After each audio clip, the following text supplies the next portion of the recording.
name is Bill A. Lloyd. I'm Executive Director of Local 99 SEIU. Well, my history as a social justice, civil rights activist goes back to 1966. I started organizing on college campuses. I was blessed to be able to have the opportunity to work with, from Cesar Chavez to great leaders like A. Flip Randolph. I think the most important piece is I represent, as Executive Director of Local 99, the working poor in this state. We represent schools, classified workers. We are predominantly Latino women. We have mostly part-time jobs, cafeteria workers, bus drivers, special ed, all of the classroom supporters. And these are people who work 2 to 3 jobs just to make one small salary. So it's about making them feel empowered, and we are in the movement of making more member empowerment occur in our local. I've always believed in the black and brown philosophy that we have to work together as a team. I've always, fought for that, and injury to one is injury to all. We have to fight for each other. I believe that we all should have an opportunity to live in a society where we all can have fair jobs. I'm talking about jobs where we can raise a family, send kids to school. And if it was not for the labor movement, we would not have a middle class. We're the only major organization left to fight corporate business interests.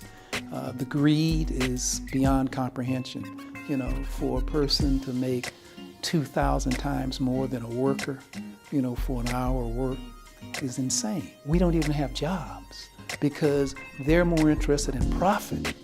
And I think unions are a buffer, and I think people are starting to understand across this nation that there has to be a better equilibrium. Well, I think the key piece in the transition our local has made about being a proactive reform local as it relates to education revolves around our parents, because our parents, who are our members, send their children to these school districts. More than anything else, we're interested in quality education because there's no chance for poor people if their children don't get education. And we're committed to being open-minded about education, but more than anything else, making sure we get the best chance of our children graduating with a good education so they can go to college. So we are continuing to work in all our school districts to make sure that children have an opportunity to learn. This is the kind of job that I would have done free.